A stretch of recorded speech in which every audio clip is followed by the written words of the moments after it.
Hello বন্ধুরা, আসসালামু আলাইকুম। টেক সলিউশন বাই সোহেল চ্যানেলে আপনাকে স্বাগতম। বন্ধুরা, আজকে দেখব আমরা কিভাবে মোবাইলের স্ক্রিন রেকর্ড করব। এই জন্য আমরা চলে যাব, নোটিফিকেশন বার আছে, এই ওপর থেকে নিচ দিকে টানলে এখানে অনেকগুলো অপশন পাবেন। এই অপশনের মধ্যে আপনি যদি স্ক্রিন রেকর্ড অপশনটি না পান, তাহলে এই যে এখানে এডিট লেখা আছে, এই এডিটের ওপর ক্লিক দিবেন। ক্লিক দেওয়ার পর আমাদের অনেক অপশন আছে যেগুলো আমাদের অ্যাক্টিভ থাকে না। এই যে নিচ দিকে দেওয়া আছে, দেখেন এর নিচ দিকে দেওয়া আছে, এর মধ্যে আমাদের দেখতে হবে যে স্ক্রিন রেকর্ডার কোথায় আছে। আশা করি সবার মোবাইলেই এই স্ক্রিন রেকর্ডার আছে এবং এরকম অপশন দেওয়া আছে।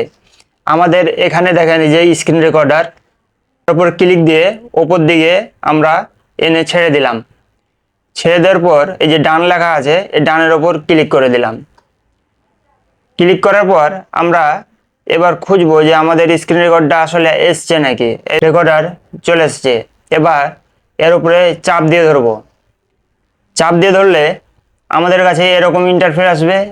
আমরা যে ভিডিওগুলো করে রাখি সেগুলো অনেক সময় এখানে আসে, আমাদের মেমোরি কার্ডেও যায়।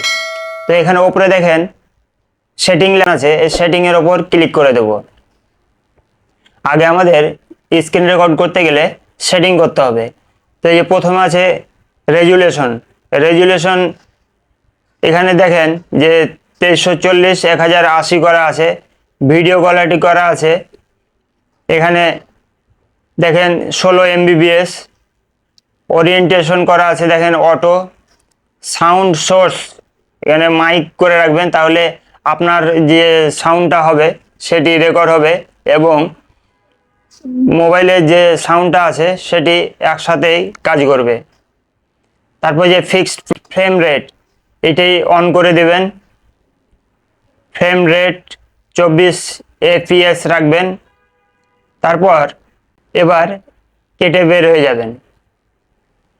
বের হয়ে যাওয়ার পর আমরা আবারও নোটিফিকেশনে আসার পর এই যে এখানে স্ক্রিন রেকর্ড আছে, এর ওপর চাপ দেব। চাপ দিলে আমাদের এখন ভিডিওগুলো স্ক্রিন রেকর্ড হতে থাকবে। তো বন্ধুরা, এই ছিল আজকের ভিডিও। আশা করি ভিডিওটি আপনাদের উপকারে লেগেছে। ভিডিওটি যদি ভালো লেগে থাকে তাহলে অবশ্যই চ্যানেলটি সাবস্ক্রাইব করে অল নোটিফিকেশন অন করে দেবেন এবং ফেসবুক পেজ থেকে দেখে থাকলে পেজটি ফলো দিয়ে সাথেই থাকবেন। ধন্যবাদ। আসসালামু আলাইকুম।